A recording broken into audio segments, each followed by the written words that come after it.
Ah merde, je sais pas sur la réunion.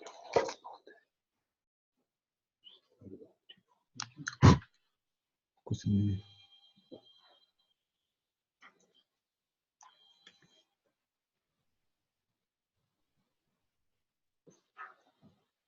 Ok.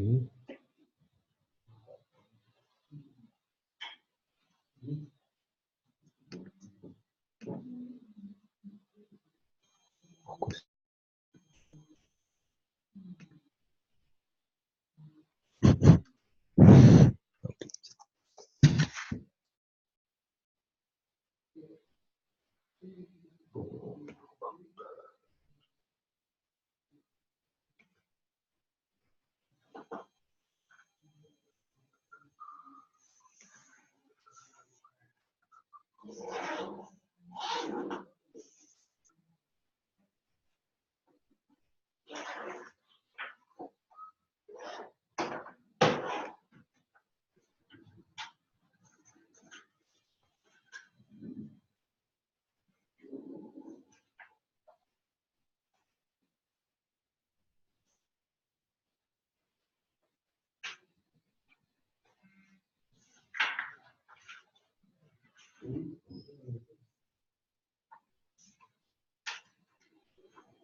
Bonjour.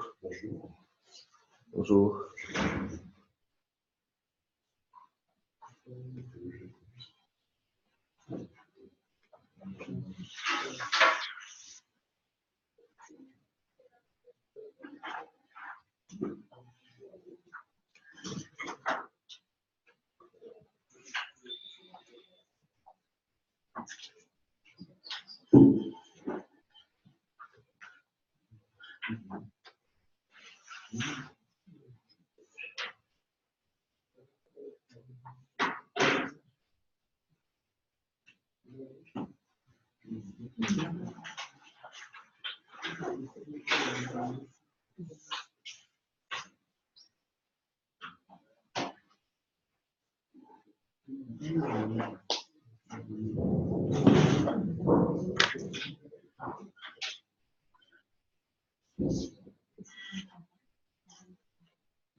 Vous êtes là. C'est côté de la personne.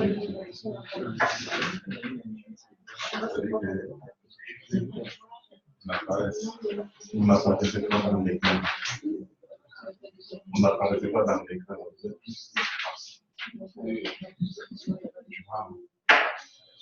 Après, là, ça se limite à partir de moi.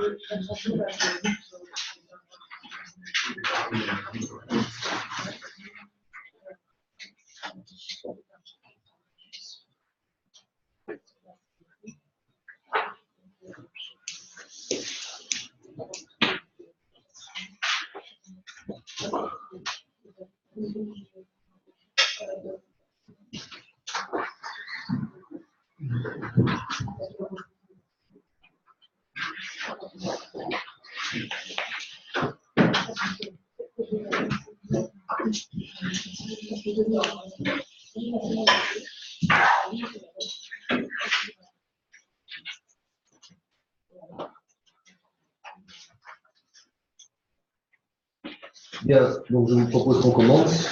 Oui.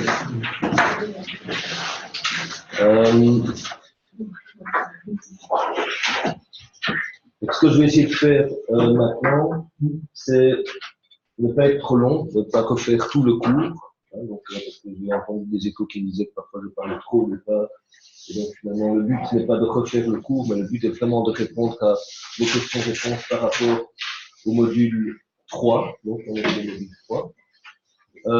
Et puis alors, essayer peut-être de quand même prendre plus de temps par rapport aux exercices, en espérant qu'il y en ait l'un ou l'autre parmi vous, même s'il n'a pas fait de vidéo, qui se disent j'ai envie de me lancer et même qui viennent au tableau pour essayer de faire des choses. Pour ne pas avoir toujours les 2-3 mêmes personnes qui viennent comme exemple, même si s'il n'y a pas, il n'y a pas, on prend pas le champion habituel. Quand on connaît très bien la chambre.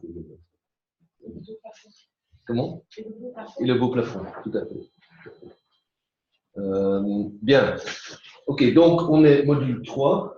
Ce module 3 vient à la suite de 2. Le module 2, vous souvenez, on parlait de théorie de changement. Une des critiques qu'on aurait pu faire dans la théorie de changement, c'est finalement elle est très fort centrée sur une série d'actions, en ayant l'impression que c'est uniquement en pensant bien l'action qu'on va amener un changement. Le module 3 prend une perspective différente en disant que ce n'est pas l'action ou l'intervention qui compte, il doit toujours être là, mais ce qui va vraiment faire et expliquer un changement, c'est la manière dont une action suscite un mécanisme. Donc, le module 3 est quand même très fort centré sur le concept de mécanisme. Donc, je crois qu'on va prendre peut-être quelques minutes je vais faire la liste des choses qu'on a vues ensemble dans le module 3, et puis après, on va prendre pas à pas pour voir quelles sont les questions ou les idées que vous avez par rapport aux différents concepts qu'on a vus. Donc, mécanisme, et comment est-ce qu'on peut donc identifier des mécanismes qui seraient à même d'expliquer un changement observé. 1. 2. Quelque chose qui est mis en avant dans ce module-là aussi, c'est que pour mettre en évidence un mécanisme, on doit automatiquement rentrer dans un travail qu'on appelle interprétatif. On interprète nous-mêmes une série de choses. Donc un mécanisme est quelque chose, vous avez compris, qui n'est pas quelque chose qu'on peut prendre dans ses mains. Ce n'est pas quelque chose de palpable. Et donc, automatiquement, l'identification des mécanismes implique un travail d'interprétation. Et si on parle d'interprétation, on sait que notre interprétation d'une situation est influencée par nous-mêmes, évidemment. Et nous-mêmes, il y a 2 éléments sur lesquels on revient dans ce module 3, c'est influencé par nous-mêmes de manière négative, donc c'est là qu'on parle de biais heuristiques ou de biais cognitifs. Donc il y a notre court-circuit dans notre tête qui font qu'en fait, finalement, fait la mauvaise interprétation de la situation parce qu'on a une manière tellement habituelle et tellement automatique de réfléchir aux choses que finalement on interprète mal les choses. Ou l'autre chose, c'est qu'on a toute une série de connaissances tacites. Et ces connaissances tacites, ici on les présente plutôt de manière positive. Les connaissances tacites qui ne sont utiles que si elles peuvent être partagées avec d'autres. Donc dans le travail interprétatif, il y a notre manière de voir le monde. Dans notre manière de voir le monde, il y a les biais cognitifs, mais aussi les connaissances tacites. Alors, si on veut travailler au maximum et au mieux sur l'interprétation, il faut pouvoir partager notre interprétation avec d'autres. Et le partager avec d'autres nécessite donc un travail de modélisation, donc de simplification de la réalité. Et cette modélisation devient un moyen de partager entre nous notre manière de voir une situation. Et donc, on vous explique par la suite différents types de modèles, notamment en insistant en parlant de la différence entre modèle statique et modèle dynamique. Puis finalement, le modèle statique et le modèle dynamique, puis finalement, on vous introduit à deux manières de développer des modèles, soit au travers d'un processus beaucoup plus participatif. Donc là, on vous donne un outil ou une méthode qui permet de susciter la participation pour discuter de la dynamique d'un système que sont les initiales, c'est pour l'anglais BOTG, donc Behavior of the Time Graph, les graphiques qui miment l'évolution du système au cours du temps, ou de manière plus théorique, en faisant appel à des connaissances qui ont été générées par avant, et donc là en recherchant des théories, mais pas des théories à propos de la santé ou de ce qui détermine la santé, mais beaucoup plus des théories qui sont centrées sur qu'est-ce qui explique un changement. C'est là qu'on donne l'exemple du NPT, Normalization Process Theory, donc la théorie qui explique le processus de normalisation, comment une innovation devient quelque chose de normal dans le travail de tous les jours. Donc voilà, ça c'est un peu la table de matière des choses qui sont couvertes dans le module 3. Alors ce que je propose de faire du coup, c'est qu'on parle mécanisme, puis 2, on parle des autres éléments du système, et donc en fonction de vos questions, qu'on avance dans ces différentes parties du module 3.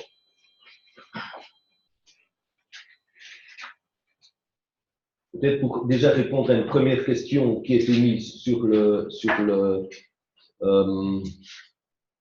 forum, mécanisme et résultat attendu.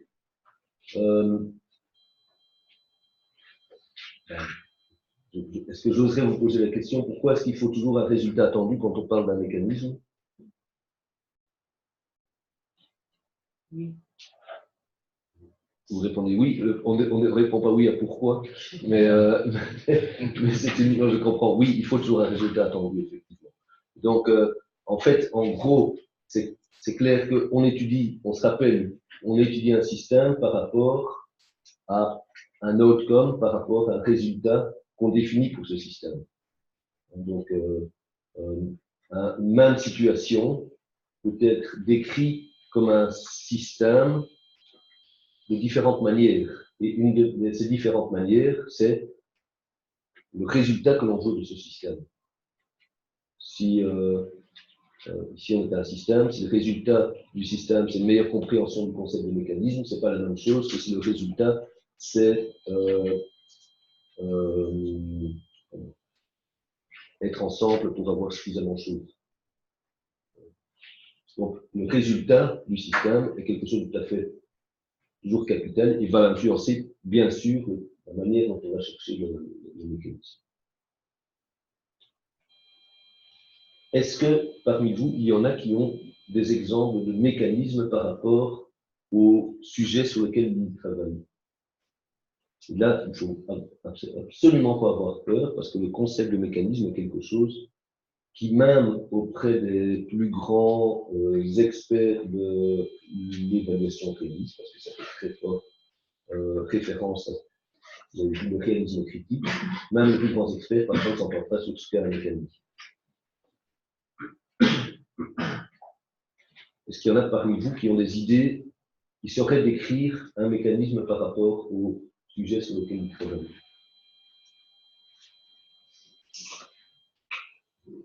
Ou, vous dites, incapable. Oui. Je vais essayer que je ne sens pas encore bien la question. Quand vous dites, on parle d'un sujet qui fait rapport à un mécanisme. Donc vous vous intéressez à une situation. Et par exemple, c'est quoi la situation à laquelle vous vous intéressez? Bon, la situation à laquelle je m'intéresse, c'est qu'il y a les femmes, lorsqu'ils arrivent à accoucher, elles meurent. Ok. Et souvent, je ne sais pas, c'est par constat naturel, et les bébés survivent et les mères, on les enterre. C'est une situation qui me touche personnellement parce que, vu ma situation personnelle, j'ai passé beaucoup plus de temps à la fac et je me suis mariée après et j'ai eu un enfant et ça me touche personnellement. C'est comme si ça devient ma situation. Alors, je me dis, si je continue à faire les enfants, je ne risque pas de perdre les enfants. Est-ce que c'est par peur de perdre ma vie que je ne peux pas risquer d'avoir des enfants? Donc, c'est une situation comme ça que je réfléchis sur moi. Okay. Donc, vous réfléchissez ici à une situation et en quoi elle est problématique, et donc vous parlez de ce qui vous intéresse, la mortalité maternelle. Voilà, oui, la mortalité maternelle. Mais si on n'a que ça comme description, est-ce que c'est assez pour commencer à penser mécanisme d'après les autres? Ou il manque quelque chose?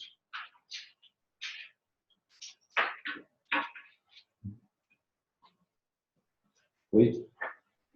Donc on essaie de répondre à la question ici. Hein. Est-ce que c'est assez ou est-ce qu'il faut quelque chose d'autre?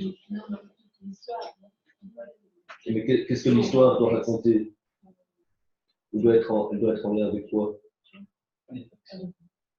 Des actions, un changement en fait, ou un non-changement. C'est-à-dire des actions qui devraient induire un changement, ou malgré que je mette en place des actions, je ne vois pas de changement. Donc il y a la dynamique, il y a une dynamique qui doit être présentée. Et cette dynamique, elle fait référence au passé, ou éventuellement, elle fait référence à un futur, et c'est pour ça qu'on fait une théorie de changement, c'est qu'on propose une dynamique en fonction d'un futur qu'on doit faire. Donc par exemple, vous parlez d'une situation dans laquelle la mortalité maternelle est un problème.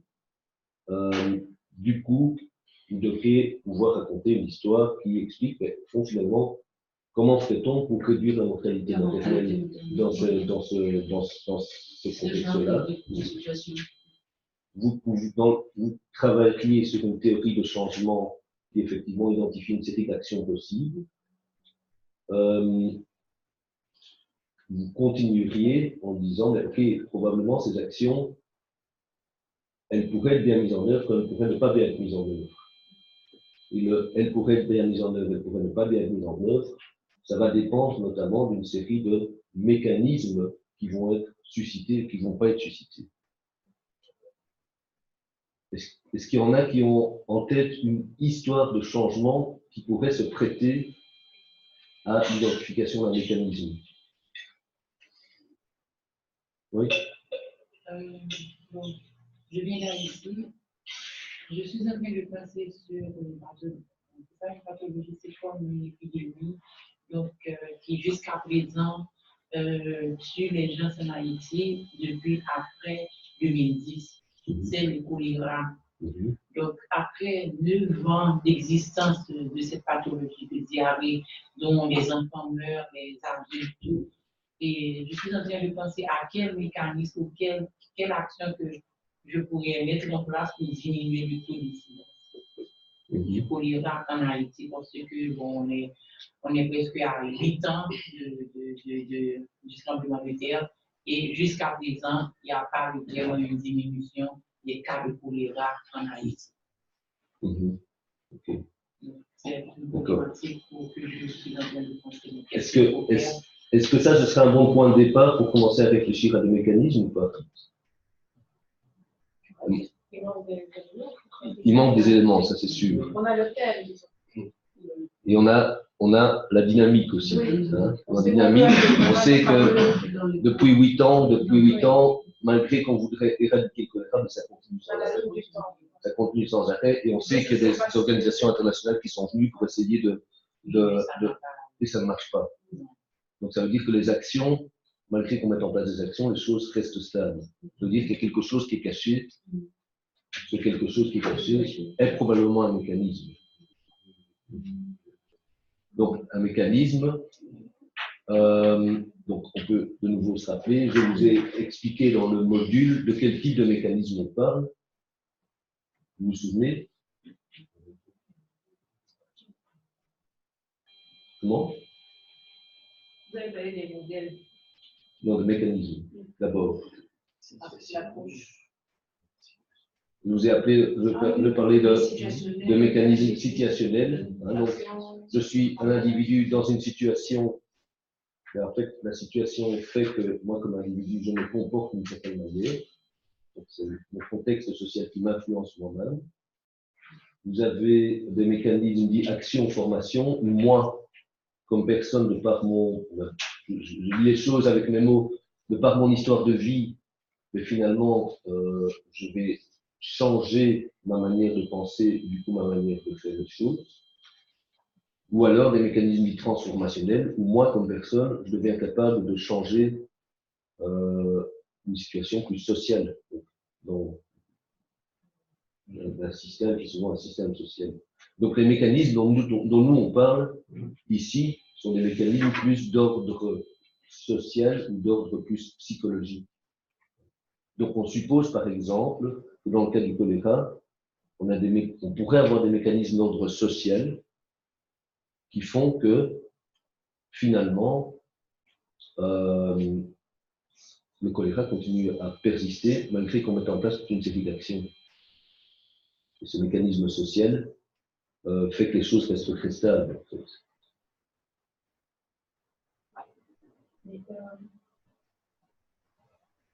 Ça, vous savez le dire à cause de vos connaissances, de recherche de la littérature, Alors ici, on dit, voilà. Alors ici, une chose, pour pouvoir identifier un mécanisme, ce qu'on a dit, on va passer à l'étape suivante, effectivement, c'est qu'on a besoin de mettre autour de la table les personnes qui connaissent la situation et qui vont être à même de dire, oui, en fait,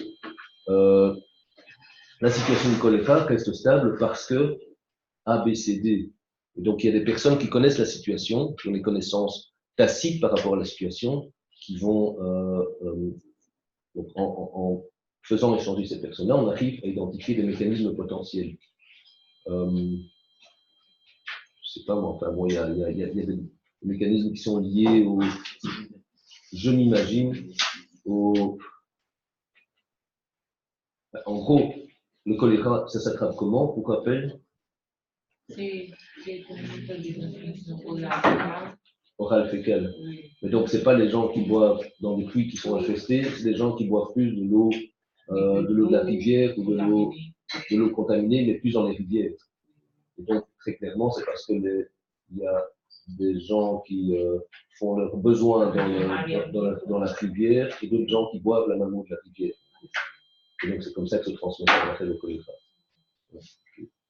Donc, le fait que ça se transmet sans arrêt, c'est lié à des habitudes de vie des gens qui sont très difficiles à changer. Et ces habitudes de vie qui sont très difficiles à changer sont liées. C'est ça qu'on va appeler un mécanisme, en fait.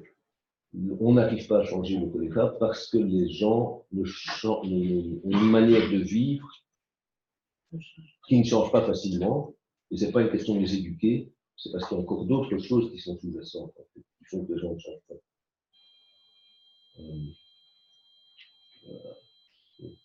À commencer par rapport à le fait de ne pas avoir envie d'utiliser de la tri, par exemple, parce qu'on trouve que c'est plus propre d'aller dehors que d'aller garder de la tri, ce type de choses. Mais donc, effectivement, on ne peut pas identifier un mécanisme si on n'a pas les connaissances tacites des gens, donc on ne sait pas mettre les gens sur la table, ou alors si on n'a pas l'occasion de lire ce que d'autres ont écrit sur le type similaire de situation et qui viennent effectivement avec une théorie plus générale qui expliquerait pourquoi les gens continuent à faire toute une série de choses qui favorisent la transmission orale.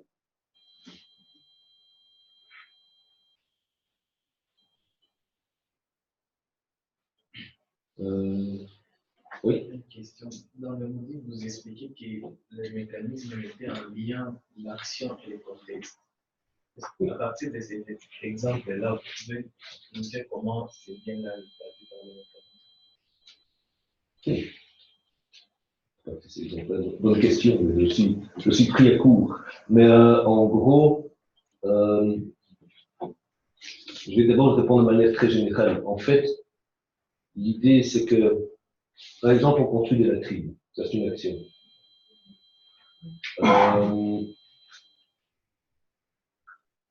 La plupart d'entre vous ont déjà utilisé des latrines, mais si vous demandez à les Européens s'ils connaissent, s'ils utilisent des latrines, moi j'ai déjà été, je n'aime pas aller dans des latrines parce que ça sent mauvais.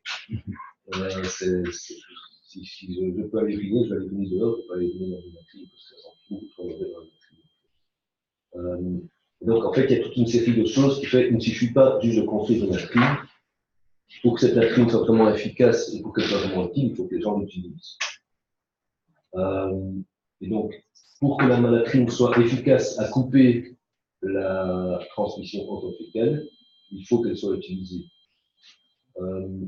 Ce qui fait qu'elle va être utilisée est lié à la readiness, on va dire, à la motivation des gens à vraiment l'utiliser. La motivation des gens à vraiment l'utiliser est liée à toute une série de connaissances passées qu'ils ont par rapport aux latrines. Et toute une série d'habitudes, pour parler toute une série d'habitudes qu'ils ont à aller à la toilette. Quand on va à la toilette dans certains endroits, on a bien ça sent bon, pas trop mauvais, etc. Si ça sent trop mauvais, s'il y a des petites mouches, des choses comme ça, on n'aime pas. Et donc le mécanisme, c'est en fait, c'est tout ce qui va expliquer que les personnes vont être motivées à utiliser une latrine, on ne va pas être motivées à utiliser une latrine. C'est l'aspect psychologique qui vont faire que les gens vont utiliser ou ne vont pas utiliser une latrine. Cet aspect psychologique est lié aux individus humains. Donc, c'est lié, par exemple, à mon histoire à moi, parce que j'ai toujours été habitué à utiliser une toilette, qui est une toilette avec une chasse. Mais c'est lié aussi au contexte dans lequel je me trouve. C'est-à-dire que si je vois toutes les personnes autour de moi vont utiliser la latrine pour aller uriner, je n'oserais jamais aller uriner dehors. Donc, en faisant une action, je construis une latrine. Je vais, en fonction du résultat de ma latrine sur la transmission orofécale, identifier des mécanismes qui font que soit c'est une action sur la transmission orofécale, soit c'est aucune action sur la transmission orofécale. Donc l'action est un très bon moyen d'identifier un mécanisme, pour autant que je puisse voir quel est le résultat de mon action par rapport à un résultat attendu. Je ne sais pas si c'est clairement expliqué. Si je comprends bien, quand on instaure une action, il y a deux voies qui se passent. Soit l'action est bien comprise et l'action fonctionne. Elle fonctionne, soit elle ne fonctionne pas bien. Disons comme ça. C'est dans cet cas-là qu'on trouve le mécanisme. Non. Alors, si elle fonctionne dans tous les cas, je vais dire les choses différemment. Si on construit de la latrine et que tout le monde utilise tout le temps la latrine, et qu'en fait, toutes les latrines du monde permettent de réduire la transmission orofécale, alors il n'y a pas besoin de chercher le mécanisme. Parce que c'est mon action qui compte. L'action, la latrine, elle va toujours entraîner une diminution de la transmission orofécale. Si je me trouve dans des situations où une fois, quand j'ai construit une latrine, ça améliore la transmission orofécale. Une autre fois, ça n'améliore pas. Une autre fois, ça améliore avec du retard. Alors je me dis qu'il y a autre chose que l'action qui fait que ça marche ou que ça ne marche pas. Et c'est autre chose que l'action qui fait que ça ne marche pas. Dans une logique de réalisme critique, c'est un mécanisme qui fait que ça marche ou que ça ne marche pas. Et le mécanisme, il est d'ordre individuel, psychologique, il est d'ordre plus social. Donc c'est pour ça que je vous donne l'exemple. Si ça marche parfois et que ça ne marche pas d'autres fois, je dois essayer de comprendre. Oui, mais des fois, c'est un Européen qui n'est pas du tout habituel dans les doctrines. Une autre fois, c'est un contexte où personne n'a jamais été en latrine, donc c'est acceptable qu'on aille en dehors de la latrine. Une autre fois encore, c'est un contexte où tout le monde va dans une latrine, donc la seule personne qui va pas dans la latrine ne va pas oser ne pas aller dans la latrine, donc elle va aller dans la latrine aussi. Là, on essaie d'identifier différents mécanismes, d'autres individuels, psychologiques, d'autres plus groupes. Ce que dit comme ça, c'est clair. En fait, vous avez parlé le but de connaître le réel et de pouvoir agir sur les mécanismes. Donc, est-ce que vous pouvez expliquer, traduire cette phrase? Oui, oui. En fait, le but est de pouvoir, tout ce qu'on explique maintenant, le but n'est pas de construire une latrine, le but, c'est que les gens utilisent la latrine. Donc on sait, pour que les gens utilisent la latrine, il faut que j'enclenche, que je comprenne les mécanismes qui font que les gens ne l'utilisent pas, pour pouvoir agir sur ces mécanismes-là. Maintenant, chaque fois que, tout ce qu'on vient de discuter, de nouveau, c'est de l'ordre de l'interprétation. C'est pas des choses, que je peux prendre en main facilement. Parce que ce concept de mécanisme est un concept un peu difficile, un peu foireux. Est-ce qu'il y en a d'autres parmi vous qui ont une autre idée en tête?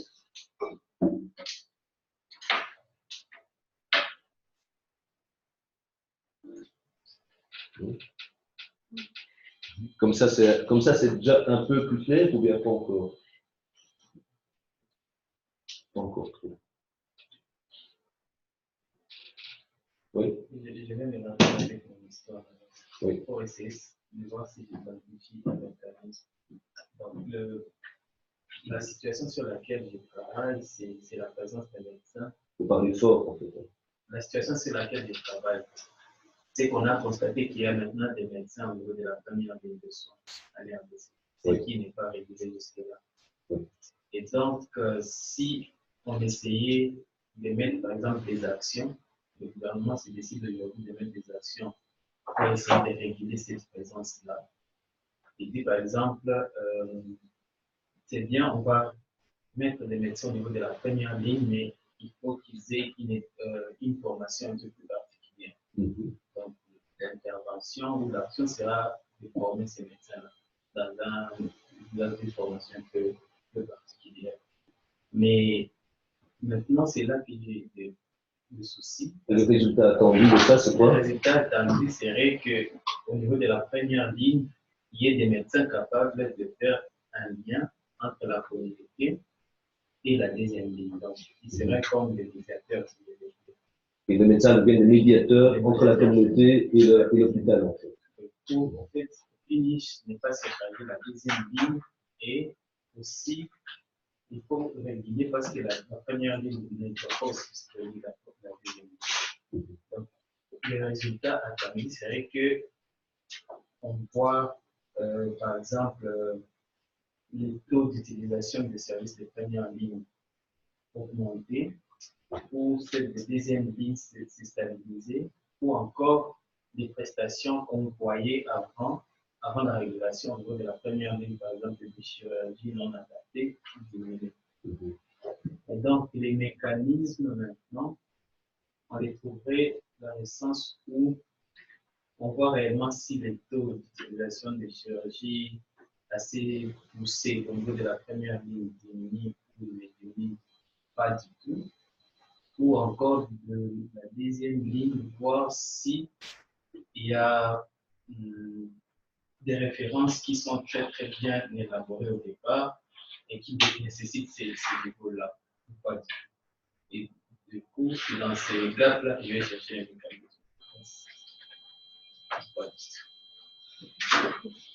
Qu'est-ce que d'autres en pensent? Est-ce qu'on parle de mécanisme ici ou on ne parle pas de mécanisme? Il a quand même donné une ligne du temps, il a donné des variables qui peuvent évoluer et changer avant et après son action. Donc je pense qu'on peut arriver à trouver un mécanisme. Oui, mais le mécanisme n'est pas encore mentionné. Ah non, il n'a pas encore parlé du mécanisme. D'accord. On pourrait en trouver un. Oui, c'est un contexte dans lequel ça devient intéressant de réfléchir à un mécanisme, effectivement. Donc de dire parfois, effectivement, le fait d'avoir formé le médecin à une formation différente de d'habitude va avoir réellement un impact sur le changement de fonctionnement de la première ligne et du coup sur le changement de fonctionnement de l'hôpital. Parfois non. Et ça va être lié, ça va dépendre d'un mécanisme en fait. Donc, par exemple,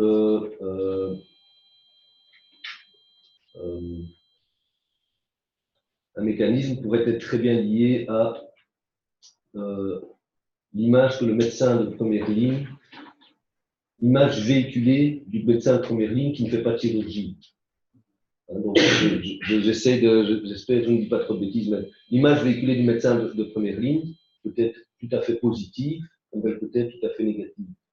Le médecin de première ligne qui ne fait jamais de chirurgie, c'est un nul qui est complètement, qui est incapable, donc il se retrouve là-bas en première ligne parce qu'il est incapable de faire la chirurgie. Quand on a ce type d'image-là qui est véhiculée, bien évidemment, on ne s'attend pas que, même s'il y a une formation, que la pratique du médecin en première ligne change. Donc cette image, elle est en lien aussi avec un mécanisme qui est au niveau social, comment les gens voient le rôle du médecin dans la société. Le médecin égale celui qui fait la chirurgie. Donc si je peux agir sur ce mécanisme pour dire je veux changer cette image-là, soit au travers, mais justement la formation, on se dit que ça, en soi-même, ça c'est une action qui ne va pas marcher. Alors soit, je sais pas moi, donc on peut, par exemple, vous avez eu, je pense, au Mali à ce moment, dans l'Afrique de l'Ouest, vous avez eu l'association des médecins ruraux. L'association des médecins ruraux véhiculait une nouvelle image du médecin qui n'est pas uniquement le médecin qui travaille en hôpital qui fait la chirurgie, mais c'est autre chose. Donc cette association, elle-même, elle enclenche un mécanisme qui est un mécanisme, on forme un groupe avec une identité qui est une identité qui nous est propre, et on renforce notre groupe en faisant la publicité par rapport à notre identité. Et de ce fait, on arrive à changer l'image du médecin, qui n'est pas uniquement un médecin qui fait la chirurgie, mais c'est aussi un médecin qui travaille dans le centre de santé. Ça, c'est une forme de mécanisme qui est un mécanisme de type plutôt soit transformationnel, où vous en avez quelques-uns qui en fait consistent à changer l'image que l'on soit fait de l'ensemble des médecins, c'est plutôt quelque chose comme ça. Et donc, de nouveau, ce qu'on fait là maintenant, vous partez d'une situation dans laquelle vous identifiez des actions que vous mettez en œuvre qui peuvent aboutir à des résultats. Vous vous rendez compte que ces actions, une fois elles donneront le résultat attendu, une fois pas du tout, c'est quelque chose qui n'a rien à voir. Du coup, vous essayez d'interpréter la situation. Pour interpréter la situation, vous avez besoin de développer, donc ça c'est la suite, des modèles, ou d'utiliser une théorie qui va vous permettre de mieux interpréter cette situation. Je vais une inquiétude par rapport à la mise en œuvre pratique de tout ce qu'on fait ici. Je me demande si toute cette identification des mécanismes va prendre trop longtemps, de telle sorte que si on a un programme ou un projet, le programme ou le projet peut se terminer, on n'a pas identifié des mécanismes du tout. Ou encore, soit les mécanismes, on les identifie avant avec des réunions, des acteurs ou des gens qui sont un peu plus expérimentés et la revue de la littérature. Et ce n'est pas où situer l'identification des mécanismes. C'est en amont, tout au long ou en aval. Alors, si vous construisez une théorie de changement qui est vraiment une théorie de changement utile, normalement, vous allez construire votre théorie de changement avant de commencer. Et dans votre théorie de changement, vous avez déjà pensé à des mécanismes possibles. Et de penser à des mécanismes possibles, vous allez lire de la littérature ou vous allez déjà avoir un travail participatif avec les personnes. Mais, donc je fais une réponse de n'importe quoi, mais bien sûr, au fur et à mesure que vous allez mettre en œuvre votre programme, vous allez vous rendre compte d'un certain nombre de choses et ça va adapter votre identification potentiellement de nouveaux mécanismes, où ça va corriger la perception que vous avez de la réalité, éventuellement adapter les mécanismes, ce que vous avez identifié comme mécanisme. Donc il y a un avant et un pendant automatiquement. Donc pendant le pendant fait que vous pouvez, si c'est un bon programme, ajuster vos actions en fonction des mécanismes que vous identifiez. Oui. Est-ce que l'idéal ne serait pas de penser à d'abord mettre en place un programme qui nous aide à trouver les mécanismes? Oui, en fait, oui. Dans une approche systémique, parce qu'on vient à la logique de l'approche systémique, ce n'est pas les actions qui comptent, mais c'est la manière dont vous comprenez la situation. En fait. Et donc, d'une certaine manière, c'est un peu vrai ce que vous dites. Dans un monde idéal, on devrait pouvoir mettre en œuvre des programmes, sachant, en ayant une acceptation de la part des bailleurs, de ceux qui financent le programme, que, OK, si on n'a pas directement les résultats attendus, et si on n'a pas directement les résultats attendus, et qu'on peut changer les actions en faisant, alors c'est plutôt quelque chose de positif que dans l'autre sens, l'habituel, où on dira, vous avez planifié telle action, vous recevez du financement pour telle action, débrouillez-vous avec l'argent pour faire telle action, même si elle n'arrive pas au résultat escompté. Donc ce que vous dites, oui, c'est correct. Dans une logique systémique, le but de faire un programme n'est pas directement d'avoir le changement, mais c'est de mieux comprendre la situation pour s'adapter progressivement, et adapter progressivement sa manière de travailler. Donc c'est pour ça que dans une logique systémique, vous allez souvent entendre il faut des programmes d'une dizaine d'années, par exemple. Il ne faut pas un programme de 1 an, un programme d'une dizaine d'années, mais un programme qui est un programme flexible, adaptable, etc. Ce qui n'existe pas en fait, ou ce qui existe peu.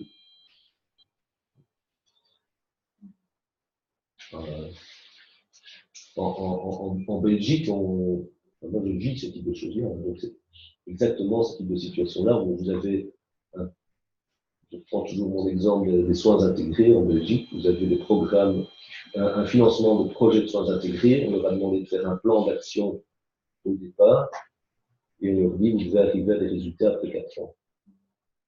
Mais on sait très bien qu'ils n'arriveront pas à des résultats après 4 ans. Donc en fait, on ne peut pas dire auprès du politique qu'on n'arrivera pas aux résultats après 4 ans. Donc en fait, on aura gagné beaucoup parce qu'on aura mieux compris le système et on saura mieux comment agir dessus pour améliorer l'intégration des soins. Et ça, c'est quelque chose qui n'est pas nécessairement compréhensible de la part des décideurs à ce stade-ci. Okay. Donc on a parlé de mécanismes. Ça va, ça se clarifie un peu. En fait, c'est un exercice qu'il faudra faire dans le module 4 et le module 5. Et vous verrez que ce n'est pas un exercice facile. C'est un exercice, je crois, qui doit être. Il faut y aller. Parce que ça correspond probablement plus à la réalité que de vouloir, de manière artificielle, identifier des liens causaux très clairs entre une action et un résultat.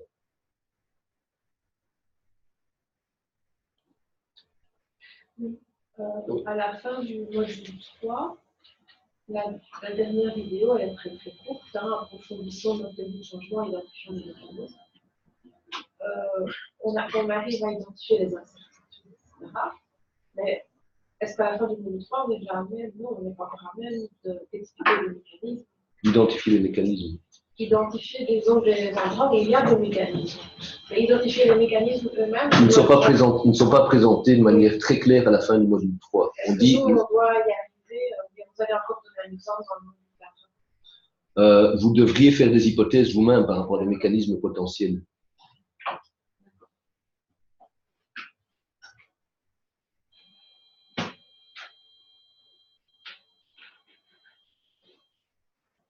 Mais c'est le moment de réfléchir à une réponse qui n'est pas. Mais oui, pas bon. Vous dites comment faire, donc normalement, on peut y arriver. Oui.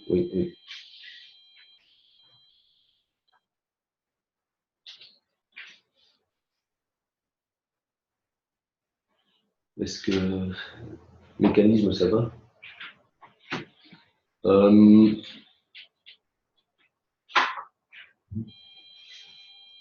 Tout ce qui concerne l'utilisation de diagrammes, graphique pour mimer le comportement du système au cours du temps. Tout le monde a compris? Oui. Par rapport au mécanisme. Oui. Par rapport à l'exemple du tirage. Oui. Oui. Je suis en train de penser que parfois, il y a aussi un problème de placer le résultat à un niveau un peu bas, qu'il y a aussi moyen de le placer un peu haut, parce que au niveau du cas du choléra, oui. On peut placer soit le résultat au niveau de la construction des oui. comme on peut aussi le placer au niveau de diminution du taux de transmission de mobilité. Oui. Oui. Et là, je suis en train de penser que si on le place au niveau de diminution d'incidence de nouveaux cas, là, le nombre d'actions peut aller à plus d'une action. Oui.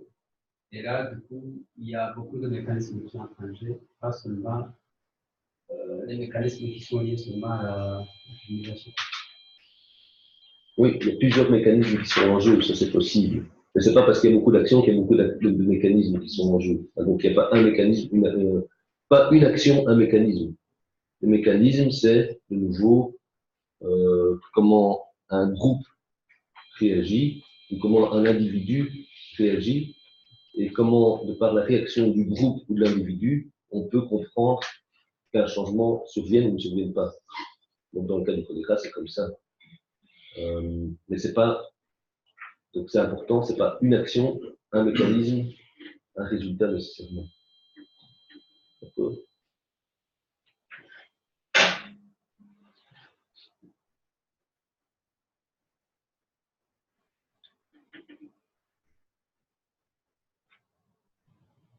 Je pensais. Non. Ok. Comportement du système au cours du temps. Oui. Vous avez d'abord commencé par demander si on avait des questions pour le diagramme. Oui. Oui, effectivement, vous avez une inquiétude. Oui. Vous avez, avec la vidéo, vous émettez les hypothèses. Oui. Et puis, je me disais, est-ce que les hypothèses, en fonction de l'évolution de la courbe, c'est nous qui les imaginons? Oui. Ou alors c'est ce qui se fait réellement dans la réalité. Parce qu'en fait, quand vous prenez par exemple la première variable, oui. Je vais vous très bien. Oui. Donc, vous avez tout. En fait, c'est vous qui décidez d'orienter la courbe en fonction de ce que vous voulez, vous cherchez, de ce que vous dites. Maintenant, je ne sais pas, est-ce que c'est vous-même qui imaginez ou alors c'est ce qui se passe dans la réalité? C'est la question que je vous pose. Normalement, c'est ce qui se passe dans la réalité. C'est ce qu'on a l'habitude de voir dans la réalité. Mais on n'a pas des données quantifiées pour le faire la plupart du temps. Donc, on est ensemble, on est en groupe. Et en groupe, on se dit, mais comment, je ne sais pas moi, l'utilisation des urgences évolue au cours du temps?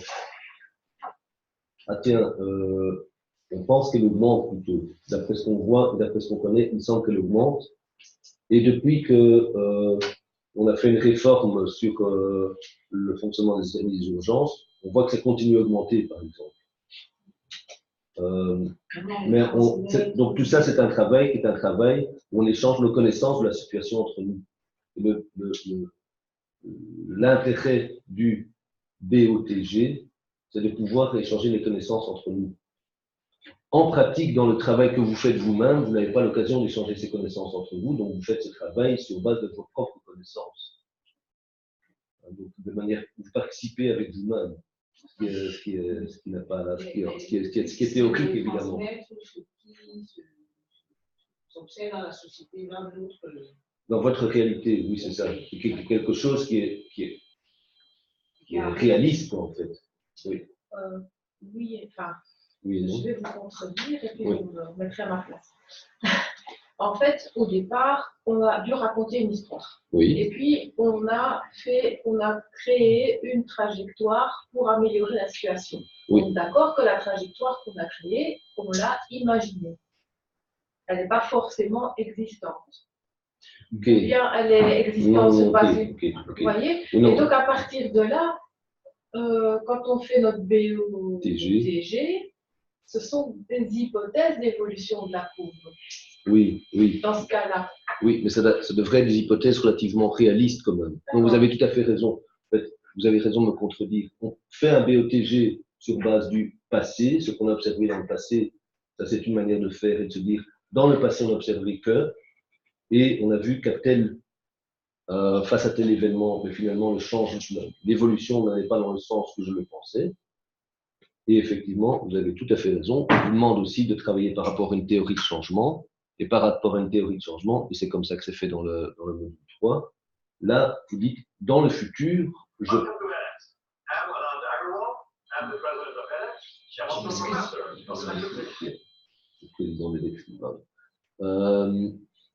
Donc par rapport au futur, effectivement, vous allez essayer de proposer une évolution, un changement par rapport à ce que vous connaissez de la réalité, par rapport du coup à ce que vous pouvez vous imaginer dans le futur. Et effectivement, dans le module 3, à certains moments, quand on n'est pas sûr, on introduit une certaine incertitude. On ne sait pas si ça va augmenter ou si ça va diminuer, donc il y a des différents scénarios possibles. Ça va être entre augmenter très fort ou entre diminuer très fort. Donc effectivement, par rapport au futur, vous avez bien raison de me contredire, effectivement, on n'en sait pas. Chacun ce qu'on va avoir comme situation. Mais il est possible de construire un BOTG par rapport, sur base du passé, je sais que, ou par rapport à ce qui se passe dans le futur, je pense que, en essayant d'être le plus réaliste possible, évidemment. Parce que je connais cette réalité, mais je ne sais pas évidemment ce qui va se passer dans le futur.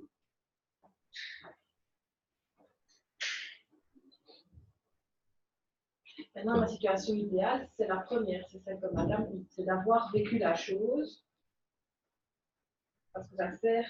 Alors, on se base sur une politique qui a été mise en place, c'est ça l'idée. On se base sur une politique, donc la chose s'est passée, et puis on évalue la politique.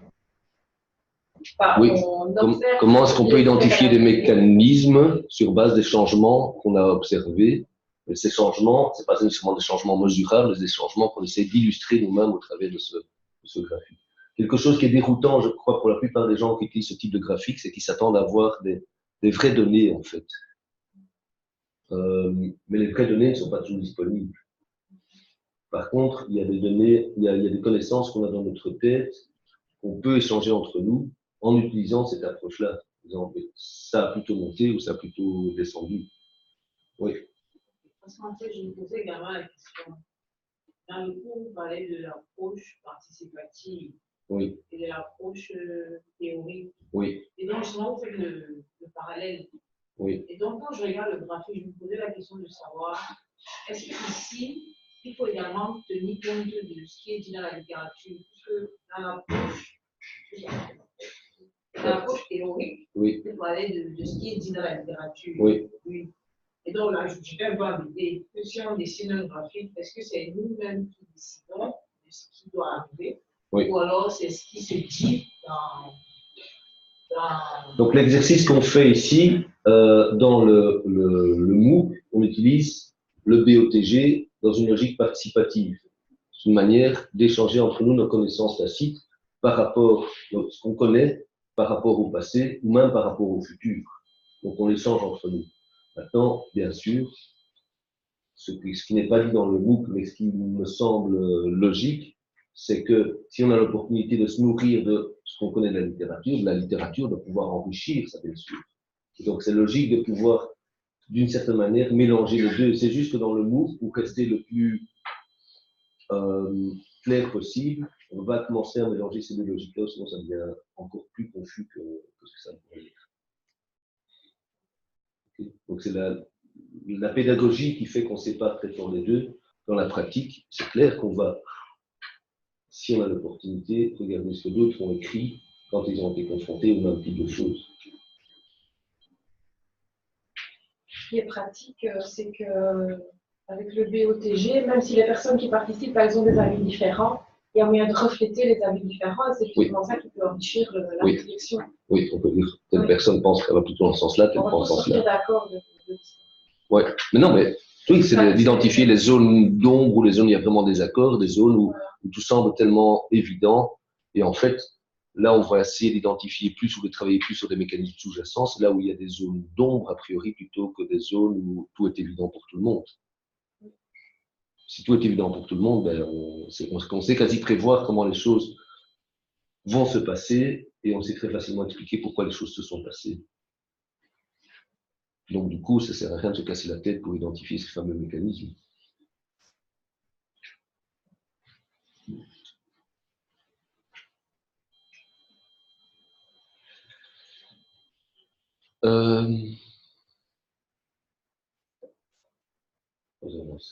Est-ce que il y a, sauf si vous avez encore des questions par rapport au module 3.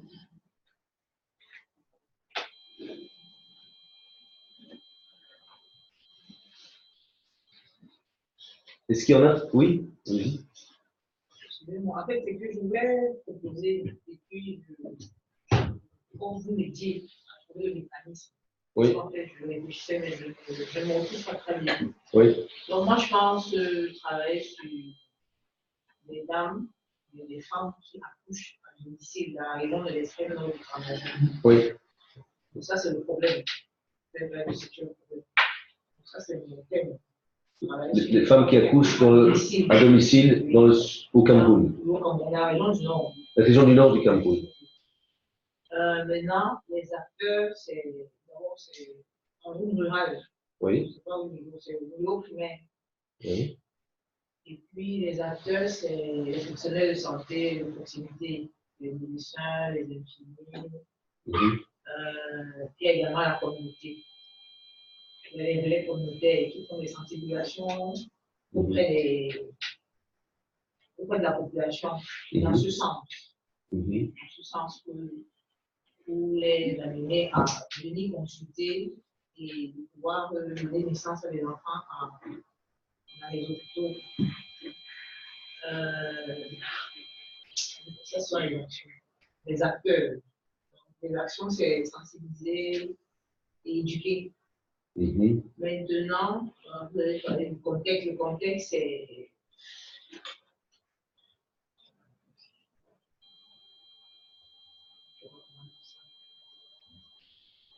Et donc, votre idée, votre théorie du changement très très simple, c'est vous avez des femmes qui sont enceintes, qui sont à domicile, qui d'habitude, ce type de femmes accouchent à domicile. Maintenant, l'action que vous mettez en œuvre, c'est vous les informer. Et comme résultat, qu'est-ce qui va se passer? Elles viennent toujours pas à l'hôpital. Elles viennent toujours pas à l'hôpital, logiquement. C'est très élevé. Elle se fait accoucher à domicile, mais venir en consultation après avoir donné naissance aux enfants. Donc, c'est une situation qui perdure et entraîne plusieurs complications après. On doit gérer tout le temps. Elles ont été informées des conséquences pendant les visites naturelles. Bon, c'est vrai qu'il y a certains soucis, c'est la distance. La distance entre les maisons et les structures hospitalières. Les routes ne sont pas très praticables. Il faut voilà, le mécanisme. Donc, oui, si c'est juste un problème de distance, à ce moment-là, est-ce qu'il faut se casser la tête pour chercher un mécanisme? Si c'est le problème, c'est juste qu'il n'ait pas accès d'un point de vue géographique aux structures où il puisse accoucher. En fait, ce qui s'est passé dans beaucoup de pays, c'est qu'on a dit on ne fait plus les accouchements uniquement en hôpital, mais on les fait dans les centres de santé. Il faut développer alors, il faut. Mais du coup, effectivement, il y a peut-être plus de femmes qui ont été accouchées dans le centre de santé, mais même pas nécessairement toujours. Donc peut-être qu'elles continuent à accoucher au niveau du domicile. Et là, il y a peut-être aussi un type de mécanisme, je réfléchis tout haut, c'est des mécanismes qui, en fait, quand on fait ces actions-là, on ne prend pas en compte tout le contexte culturel qui est lié à la grossesse, par exemple, et à l'accouchement. Hein, donc, par exemple, quand j'étais au Zimbabwe il y a bien longtemps, je sais que, en gros, comment ça se passait encore, mais il y a des choses qui peuvent influencer très fort les pratiques d'aller accoucher ou non dans un centre de santé, qui est que quand vous êtes marié, vous faites partie de la famille de votre mari, mais quand vous êtes enceinte pour la première fois, vous retournez dans votre famille d'origine. Et donc, le fait de retourner dans votre famille d'origine, du coup, vous êtes totalement déconnecté de votre famille, nouvelle famille, qui est la famille de votre mari. Ça peut avoir une influence aussi sur votre motivation ou non à aller accoucher dans un centre de santé. Je raconte un peu les choses un peu foireuses, mais les mécanismes ici sont beaucoup plus liés au contexte, à la manière dont la famille fonctionne et à la manière dont la grossesse et l'accouchement est quelque chose qui fait partie de la culture familiale, en fait, et du fonctionnement de la famille. Donc, si on ne tient pas compte de ça, du coup, on a beau faire de l'éducation, avoir des structures qui sont proches des gens, etc., ça ne va pas changer, parce qu'il y a des mécanismes qui sont liés vraiment à la dynamique familiale, on pourrait dire.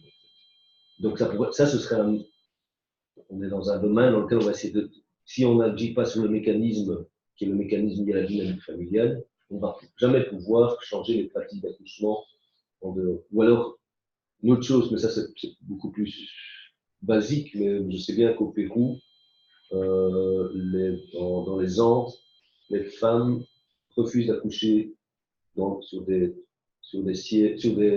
tables d'accouchement. Elles doivent accoucher accroupies.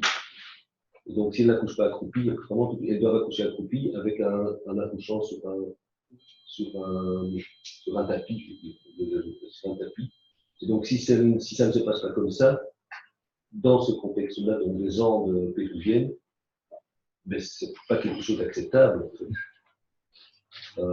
Donc, c'est uniquement quand j'ai commencé de changer la manière d'organiser l'accouchement de cette manière-là que les femmes sont venues accoucher. Donc, ça veut dire qu'il y a des mécanismes qui sont liés à toute une série de choses qui culturellement sont ancrées, en fait. Donc, oui. Donc, ça, c'est des mécanismes qu'on appellerait quasi situationnels, en fait. Vous êtes dans une situation où un bon accouchement est un accouchement qui se fait en étant accroupi sur un tapis. Vous êtes dans une situation où, quand j'accouche, que c'est mon premier bébé, je ne peux pas rester avec la famille de mon mari, je dois retourner dans la famille, dans mon ancienne famille, et du coup, ça me déconnecte un peu d'une série de choses. C'est ces choses-là qui sont les mécanismes. C'est derrière ces choses-là qu'il y a des mécanismes. C'est les choses qui expliquent que les choses ne se passent pas comme je le pensais.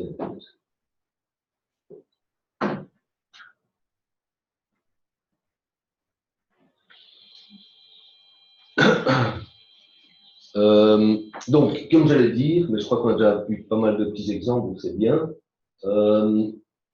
Soit on visionne la vidéo hebdomadaire de Pierrick. C'est comme l'histoire de l'oncle Tom, mais c'est l'histoire de l'oncle Pierrick, du cousin Pierrick. Soit quelqu'un vient au tableau pour faire sa propre histoire. Est-ce qu'il y a quelqu'un qui a envie de venir au tableau? Ou on préfère regarder Pierrick? On peut regarder Pierrick et puis quelqu'un peut passer pour une civilisation. Si nécessaire, on verra.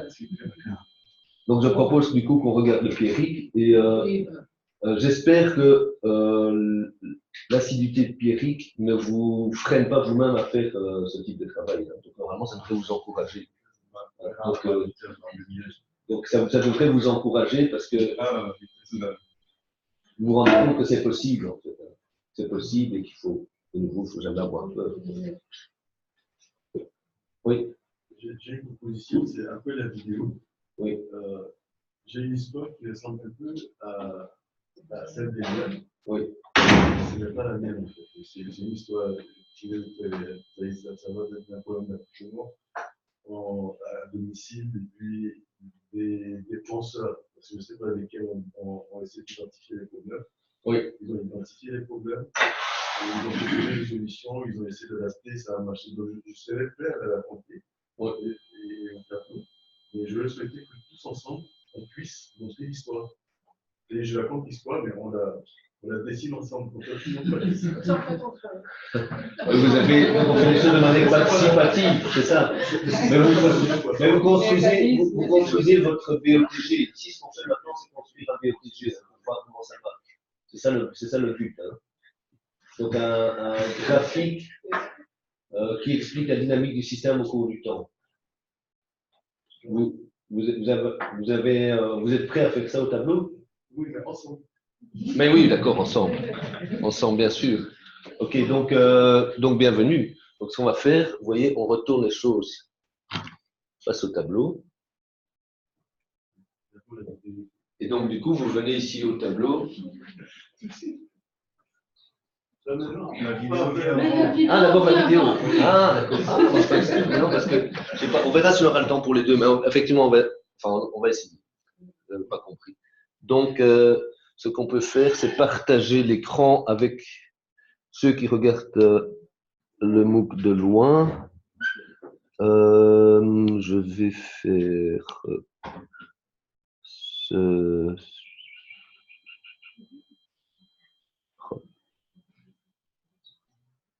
Je crois que ça. Partager l'écran. Et je crois que c'est ceci. Voilà, Pierrick qui est là.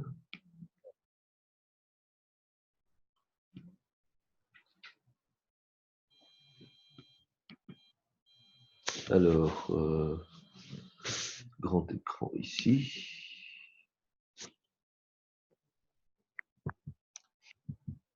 Donc, il va falloir vous parler très peu et écouter.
Donc, merci beaucoup.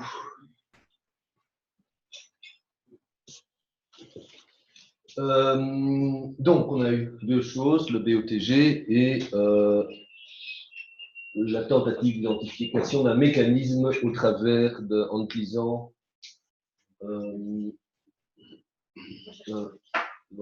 donc l'article de Wilbur.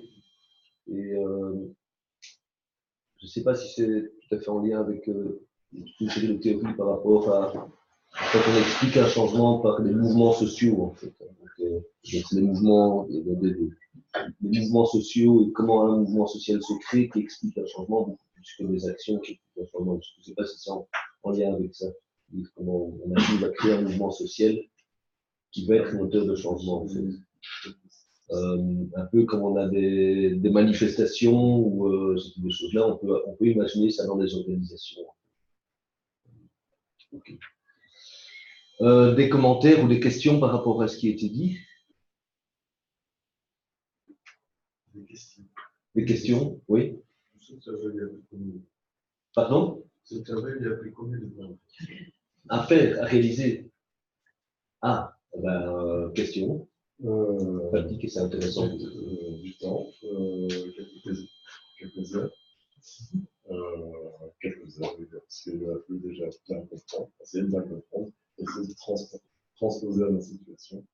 Donc, oui, je me suis raté la tête pendant quelques heures, et après, il a fallu refaire la vidéo plusieurs fois. Bon, parce que généralement, le plus dur, peut-être, c'est qu'on a fait beaucoup d'informations à dire beaucoup, mais que le temps est très cher, donc il faut bien choisir les informations, et encore avec l'incertitude qui soit vraiment pertinente. Donc, oui, plusieurs heures.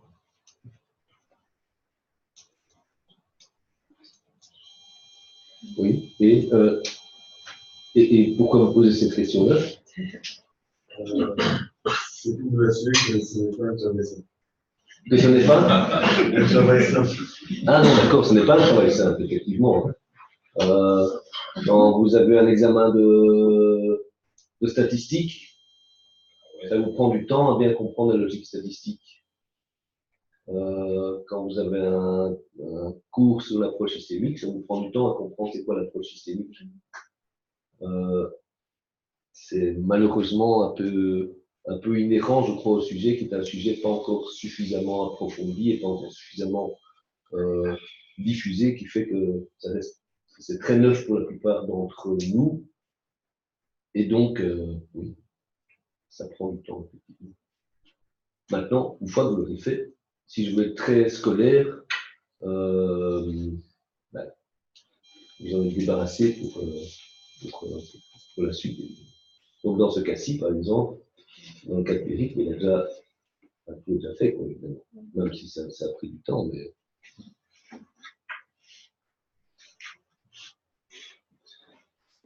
Oui. Moi, j'avais une question. Vous avez développé deux types de mécanismes ici, la situationnelle et transformationnelle. Maintenant, je voudrais savoir, est-ce que c'est le problème, c'est la situation qui sied à.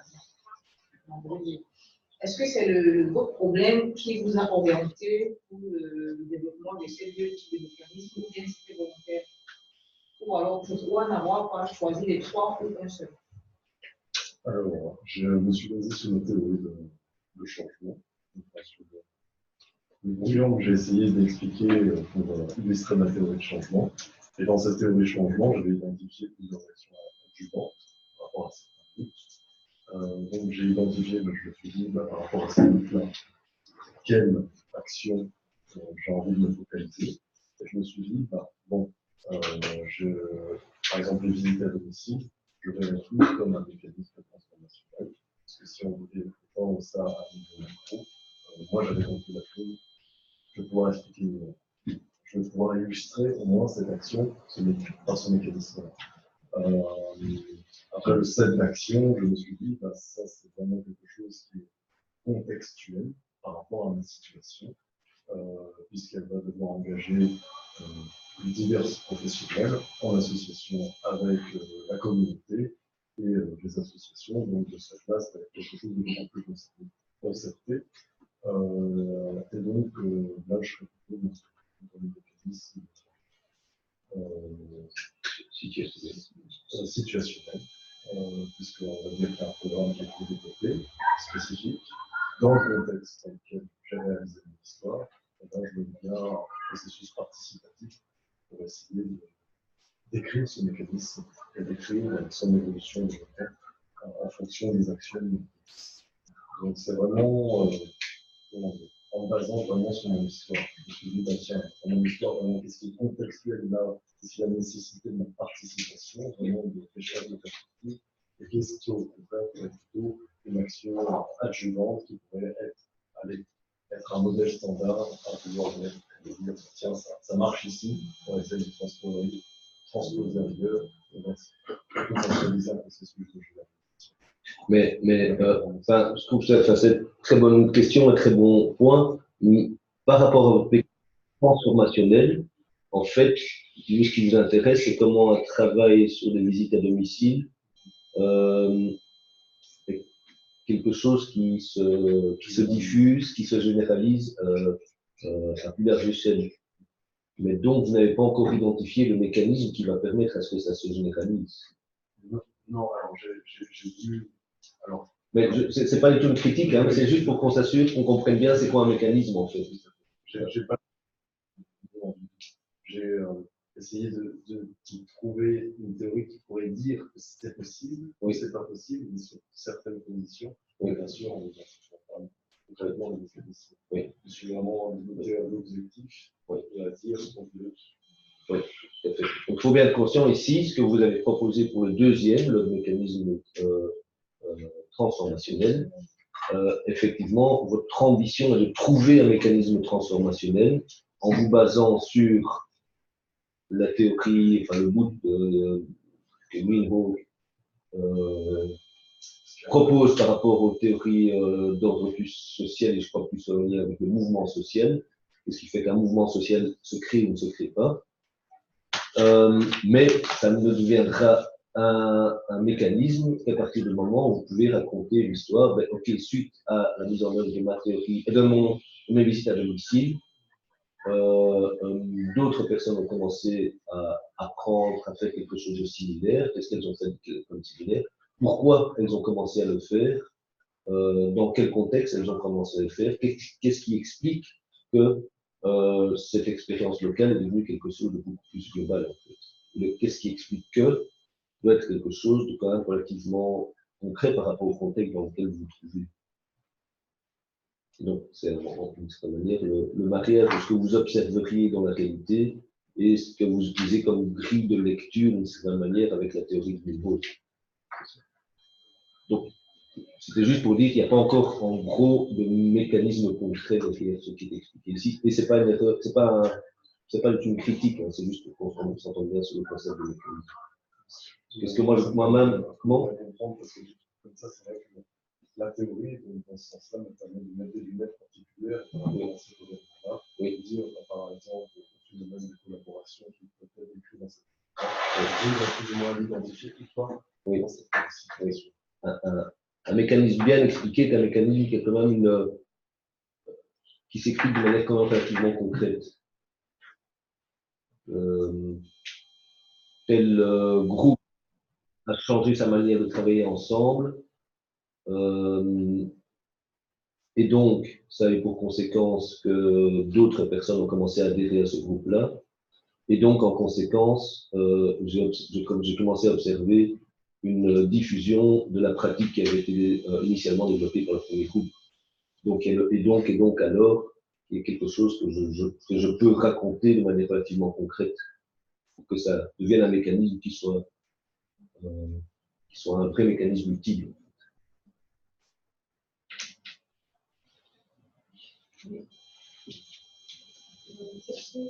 Oui. Je c'est un peu le contexte par rapport que nous venons de voir. Est-ce que dans ces vidéos, il a parlé aussi du résultat entendu? Oui.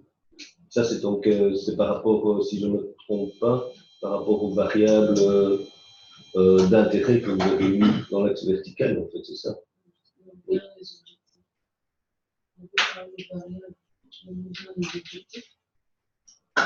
C'est les variables qui permettent de mesurer les changements en lien avec des résultats attendus ou en lien avec des objectifs. Donc, je crois que c'est ça que vous vouliez. C'est ça. Tout à fait. Je me suis vraiment basé sur la vidéo du module 2. J'avais déterminé des objectifs à court terme et à long terme. Et ça m'a permis de mettre mes variables pour le VOTG et aussi mettre l'objectif précis pour mon mécanisme transformationnel. Pourquoi il y a cette action? Qu'est-ce qu'on veut répondre? C'est la direction, vraiment la direction. Merci.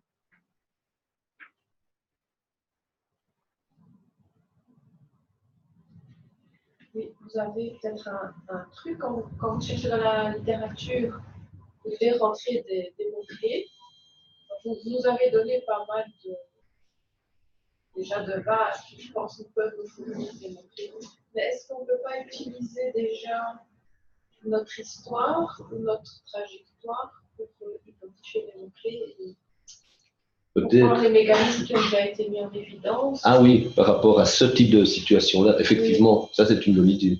C'est une bonne idée. Mais souvent, là de nouveau, je sais, c'est pas une réponse suffisamment claire, mais souvent, on va trouver des théories intéressantes dans d'autres domaines que le domaine de la santé. Donc, par exemple, je parle de théories en lien avec les mouvements sociaux. J'avais été à un séminaire il y a quelques mois, et c'est des personnes qui sont dans un domaine qui n'ont rien à voir avec le domaine des soins de santé, qui ont dit, en fait, dans le domaine des soins de santé, on réfléchit beaucoup trop de manière mécanique, mais on ne pense pas du tout, en fait, ou de manière très organisationnelle, mais on ne pense pas du tout aux dynamiques sociales qui sont liées aux mouvements sociaux, en fait. Et les mouvements sociaux sont parfois, la manière dont on analyse un mouvement social est parfois une très bonne manière pour essayer de comprendre le changement dans les organisations de soins de santé. Et donc, ça venait d'un domaine qui n'a rien à voir avec le domaine des soins de santé. Mais effectivement, ça peut être un bon point de départ de dire je vais partir de mon sujet pour voir s'il y a d'autres personnes qui ont été confrontées, qui ont analysé le changement d'une certaine manière. On devrait avoir trop de mots-clés liés à la santé. C'est ça, il faut faire attention de ne pas rentrer que des mots-clés. Ça, c'est le risque, effectivement. Oui.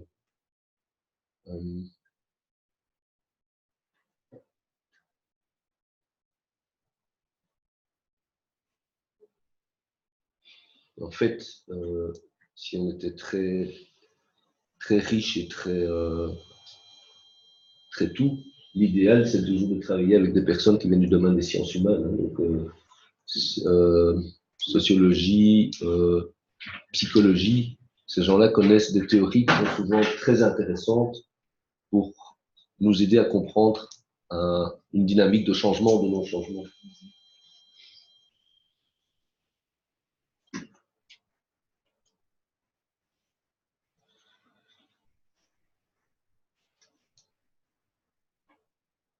Je dois avouer que dans la recherche littérature, ce qui a été proposé dans le MOOC jusqu'à présent n'est pas encore suffisamment opérationnel, je m'en rends bien compte. Donc, on devrait aller dans une prochaine version, peut-être un peu plus loin. Il y a des personnes qui sont plus intéressées à développer un travail de recherche de littérature qui est vraiment en lien avec des théories utiles pour.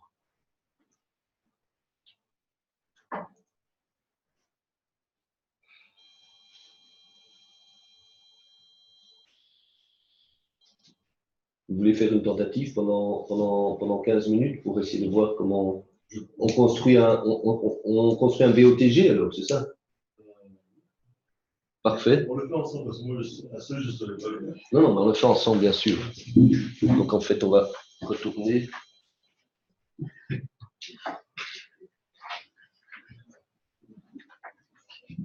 Quelqu'un qui met un commentaire sur Facebook comme quoi il n'y aurait pas de son. Alors je ne sais pas si le problème vient de l'appareil de celui qui a fait le commentaire ou bien de. Ah, oui. Ah, il n'y avait pas de. Il n'y a pas de son. Non, avant que Pierre ne parle. Aïe, aïe, aïe. Je n'ai pas voulu interrompre, mais je ne sais pas. Est-ce que c'est juste cette personne qui a ce problème? Parce que toutes les personnes qui sont là, ouais, je ne sais pas, je ne vois pas encore. Et en fait, il y a notamment Charlotte qui gère le MOOC.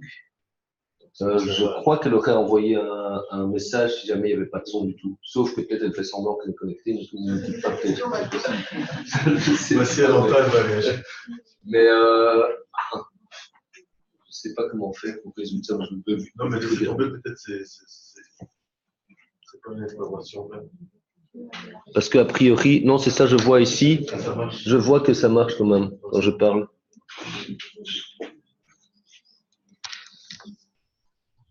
On va mettre ça plus ici. Donc on va monter ceci. On va. Oui, on va faire comme ça. Attendez, on va soulever ça.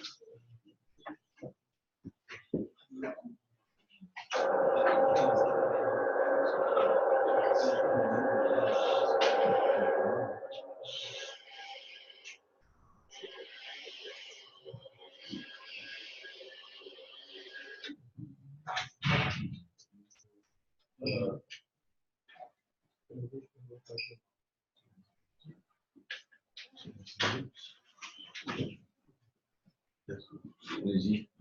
Alors, je vais essayer d'être très rapide. Je vais du problème qu'Eliane a déjà posé. Le problème des accouchements à domicile, je vais aller en milieu rural. Parce que c'était dans tous les milieux, on va s'intéresser au milieu rural. Donc, en plus de tout ce qui a comme pathologie associée aux accouchements qui suivaient à domicile, on peut citer le tétanos néonatal, les hémorragies de la délivrance, les infections néonatales et tout le reste. On s'est rendu compte que lors des campagnes de vaccination de masse, surtout quand elles sont rapprochées, et pas dans les grandes villes, mais dans les petits villages, la cible de 0 à 11 mois est toujours atteinte au-delà de 100%. Donc, on se posait des questions. Est-ce qu'on a fait des enfants avant et donc la cible était plus petite et à la campagne suivante on les rattrapait, ou c'est un autre phénomène qu'on ne comprenait pas. Donc on se lançait et on voit effectivement ce sont des enfants qui sont nés entre deux campagnes et qui n'ont pas été déclarés, donc du coup on ne savait pas qu'il y avait ce nombre d'enfants, et ce qui fait que lorsqu'on vient les prendre, on va au-delà de 100%. C'était l'une des raisons, entre autres. Il y en avait beaucoup. Dans les grandes villes, il y a le phénomène ou bien si c'est le jour du marché, ou bien, je ne sais pas, des visiteurs qui viennent avec des enfants de 0 à 11 mois, qui font fluctuer un peu cette variation. Donc, on met en place pour essayer de cadrer tout ça.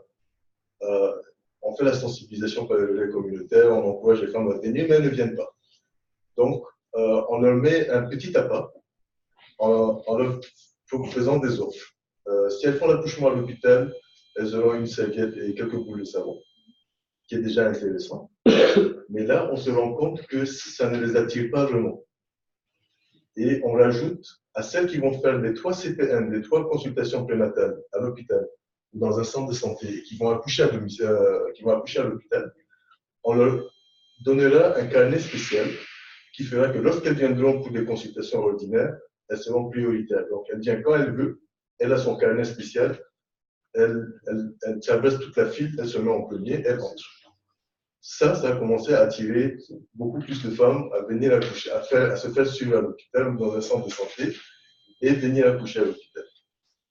Il y a un autre programme qui a été mis en place, dont je l'ai présenté l'an dernier en 2103, je pense. C'était l'approche communautaire pour la promotion de la vaccination, qui emploie des relais communautaires qui sont payés, mais très faiblement, à identifier chaque semaine, et puis ils font un rapport tous les mois, donc chaque semaine ils vont de ménage en ménage dans leur village, et ils identifient quel enfant est décédé, quel enfant est né, quelle femme est enceinte. Donc ils permettent chaque mois de donner un rapport assez concis de la situation, donc ça nous permet d'avoir des chiffres plus exacts sur lesquels nous baser et mener des actions. Donc ma question, maintenant ensemble, comment on peut représenter tout ça sous forme de graphe? Je suis prêt à écrire. Oui, mais non. Vous avez des objectifs pour faire plus long terme. Okay. On met les objectifs ici. C'est pas ligne verticale. Oui, la ligne verticale, c'est ça, l'axe vertical. L'axe vertical, choisir un ou deux objectifs. Non, on le choisit ensemble. Vous avez déjà un objectif, vous avez parlé tantôt. Je sais pas, réduire. Il y en avait beaucoup. Il y a faire accoucher les femmes à domicile, à l'hôpital, et mieux estimer la cible vaccinale. Ça, c'est deux choses très différentes, effectivement. Et qu'ils entrent ensemble, qui vont ensemble. Donc ça fait deux variables d'intérêt. Une première variable d'intérêt, c'est quoi? C'est les accouchements à l'hôpital. C'est la proportion des. Comment on fait? La proportion des femmes enceintes qui accouchent à l'hôpital.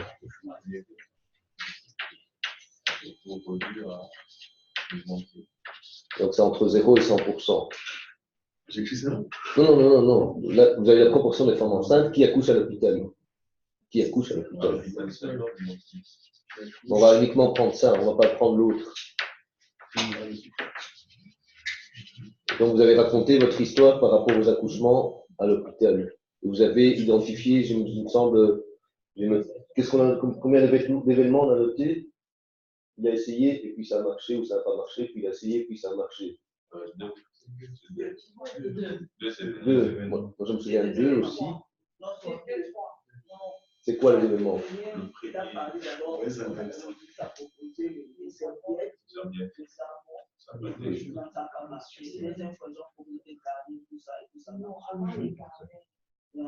ont augmenté le parc. Non, là, c'est ça la première. Les incitants. Ok, donc il y a eu ça, et puis ça, c'est des choses qui ont été faites par vous-même, qui ont été faites par le ministère, c'est ça.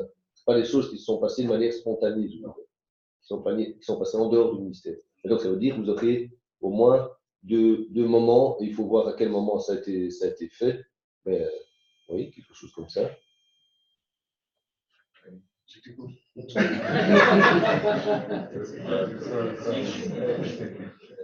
Ben, vous avez événement 1 et événement 2. Hein. Vous mettez F1 et F2 pour faire court et bref. Mais donc du coup, vous partez avec un niveau donné de proportion de femmes enceintes ayant accouché à l'hôpital. Un niveau initial? Oui, je ne sais pas quel était le niveau initial. Je ne sais pas, on plombe moins de 50%. Ok, ça c'est vous qui dites. Donc, on se base de ce que vous connaissez de la situation. Et c'était très faible. Ok, moins de 50%. On se donne comme objectif généralement 80%. Ok, moins de 50% qui accouchent à l'hôpital. Donc ici, je mets moins de 50%. Voilà, ça c'est le point de départ. Non, il n'y a pas.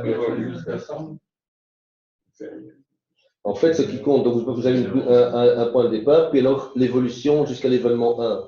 Ça reste juste stable ou bien il y a des. Non, ça augmente légèrement. Donc on va décider, là c'est le point de départ. Ouais. Ici, quelque part, on aura le premier événement, mais ça n'atteint pas notre temps. Ok. Objectif. Je mets 80. Oui. Ok. Donc ça augmente. Et après l'événement 2, nous sommes peut-être à côté, à 78, disons. Oui. Voilà. Et oui. Donc, je classe. Oui. Allez-y. C'est le prof et moi, vous. Oui. Vous essayez d'être participatif, mais vous n'arrivez pas. Ok. Maintenant, est-ce que c'est quelque chose d'inattendu, ce qui se passe là, ou c'est quelque chose. En d'autres termes, la question qui serait à se poser ici, c'est de se dire, ben, finalement, ok, il suffit de donner le carnet de santé avec un accès préférentiel aux consultations dans tout le. C'est de quel pays encore? Du chat. Dans tout le chat, et c'est résolu. Donc, ce qui compte, c'est le carnet santé. C'est pas du tout le mécanisme sous-jacent, je m'en fous. Donc, ça va être. Si je mets un carnet santé avec accessibilité prioritaire et que partout ça augmente la proportion des femmes enceintes, j'ai pas besoin de me casser la tête. Ce qui compte, c'est l'action, c'est plus le système, d'une manière, ou la situation. Est-ce que vous comprenez ce que je dis ou pas? Vous comprenez pourquoi je dis ça? Si le collègue ici dit j'ai observé que ça augmente, et en fait, c'est tout à fait clair pourquoi ça augmente, parce que pour les gens, c'est bien plus important d'avoir un accès prioritaire aux soins de santé parce que ça coûte de l'argent, plutôt que d'avoir un savon, et le savon, ça coûte pas cher du tout, donc c'est pas intéressant. C'est l'importance de l'incitant, en fait, qui motive les gens à utiliser ou non, l'importance en termes financiers, d'une certaine manière, de l'incitant qui motive les femmes enceintes à venir ou non. Et donc, les choses se passent de manière assez, entre guillemets, prévisible, ou pas? Si, c'est prévisible. Et donc, du coup, en soi. Parce qu'elles ont une préférence pour les matrones. Et on ne sait pas pourquoi, on n'a jamais compris. Elles ont toujours habitué depuis des matrones, c'est des femmes qui ne sont pas professionnelles, mais qui savent faire accoucher. Elles ont l'art de faire accoucher, elles le font depuis. En d'autres termes, ce qui aurait été moins. Plus intéressant, par contre, c'est que quoi que vous essayez de faire, la proportion de femmes enceintes qui accouchent à l'hôpital ne change pas. Et alors à ce moment-là, ben oui, vous n'avez pas une action qui est une action miracle. Ici, vous avez comme s'il y avait une action miracle qui fait que les choses s'améliorent de manière. Et elle réagit à l'incitant. Oui, mais donc il n'y a pas besoin de faire un travail là-dessus, dans la mesure où c'est. Comment? Il n'y a pas de mécanisme caché, effectivement. C'est encore mieux dit comme ça. Assez causal, assez direct. Oui. Tu donnes des sous, hop, ça fait bouger les gens. Enfin, c'est quelque chose qui est assez connu, qui est assez Voilà, direct. voilà. Donc, on devrait plutôt aller dans un exemple où on donne, on passe à l'événement 2 et on se retrouve peut-être là. Voilà, ou bien à certains endroits, ou bien vous avez un endroit où vous êtes passé au niveau en dessous et un autre endroit où vous êtes au niveau dessus. Si vous prenez 2 endroits différents ou 3 endroits différents, vous aurez chaque fois une évolution qui sera différente. Donc à ce moment-là, vous vous dites, ben, ok, il y a quelque chose qui se passe là, qui est caché, comme vous le dites très bien. Et donc du coup, oui, ça devient intéressant à ce moment-là de commencer à se poser des questions. Quel est le type de mécanisme qui fait que parfois il y a un changement, parfois il n'y a pas de changement du tout. Ou bien si c'est partout, ça reste très stable, malgré que vous donniez plein d'argent, vous mettez les femmes sous une montagne d'or et rien ne change, ça veut dire qu'il y a de nouveau quelque chose qui est caché, qui nécessite. Il faut essayer de comprendre ce qui se passe. La manière dont vous l'expliquez, c'est trop évident en fait. Et où est-ce qu'on peut mettre les croyances qu'elles ont? Qu'à l'hôpital, on inocule des maladies, on utilise le placenta à des fins magiques. Ça, c'est un mécanisme. Oui. Si ça ne monte pas comme tu as prévu, oui. Là, tu te dis, tiens, qu'est-ce qui fait que l'argent n'a pas suffi? Exactement. Ça, c'est un mécanisme. C'est là qu'on le met. Tu dis où est-ce qu'on le met? Ben là, c'est un mécanisme. En l'occurrence, situationnel. Parce que c'est des croyances. C'est un truc social qui influence un comportement d'un individu. En effet. Ça va? Ouais. Vous avez compris l'exemple, enfin, c'est très bien de faire ça, hein, parce que justement on se rend compte de pourquoi c'est utile et pourquoi c'est pas utile. Donc c'est bien d'avoir le courage de venir au tableau, de tenter des choses comme ça, parce que ça aide tout le monde. C'est pas mon exemple, parce que quelqu'un veut l'utiliser. Très bien. Bien. D'autres où on se prépare pour la suite.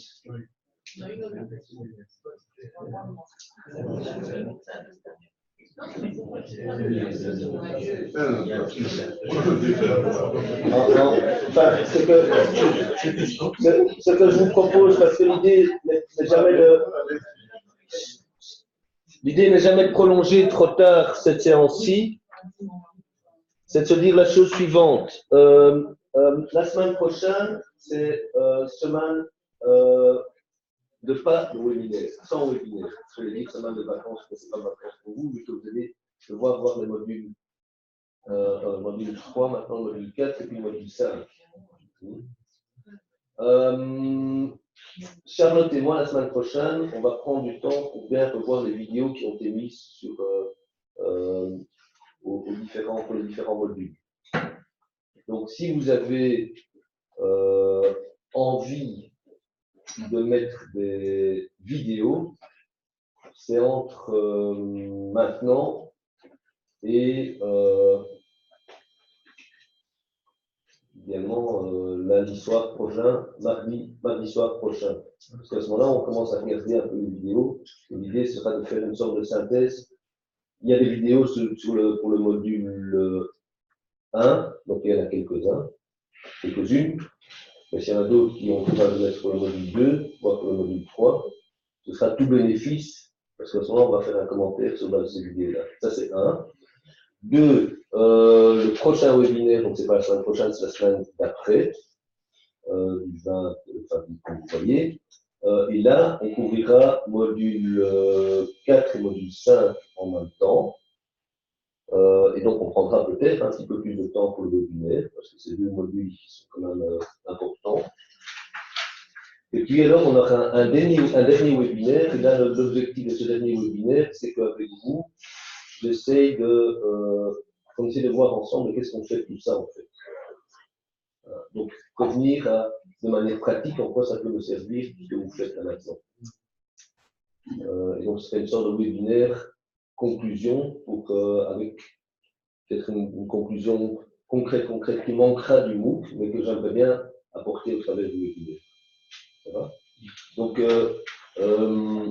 pensez bien, vous voulez vous lancer et tenter quoi que ce soit, il n'y a aucune honte. La seule honte, c'est de ne pas tenter. Hein? Donc, la seule honte, c'est de ne pas tenter. Tous ceux qui tentent sont des héros. D'accord? Et donc, vous postez ça sur le MOOC aux différents endroits, module 1, module 2, voire module 3. On fait un peu une synthèse qui sera remise sur le MOOC dans le courant de la semaine prochaine. Et le webinaire qui viendra pas la semaine prochaine, la semaine d'après, c'est module 4, module 5, un peu plus long que ce webinaire-ci. Et puis, dernier webinaire, c'est qu'est-ce qu'on fait de tout ça? C'est beaucoup plus faire une synthèse de l'ensemble des choses. D'accord? Oui. Une question pratique, d'ailleurs, qui a été là soulevée, c'est par rapport au temps concernant la vidéo à exposer. C'est pas évident. Moi, j'ai essayé plusieurs fois pour poursuivre, je n'ai pas à chaque fois les temps. Oui. C'est permis d'aller sur 15 minutes. C'est vrai que c'est difficile. On vous dit 7 à 8 minutes, mais c'est court, 7 à 8 minutes. Donc, même pour les précédents, c'est bien. Oui, c'est la prochaine, mais ça c'était trop court. Donc 10 minutes, si c'est 12, 13, 14 minutes, on ne va pas vous pénaliser pour ça. Donc, si vous faites une vidéo de 20 minutes, là ce sera ingérable, impossible. Donc, si c'est un tout petit peu plus longtemps, ce n'est pas un problème. Ce n'est pas une raison de vous pénaliser. Ça va?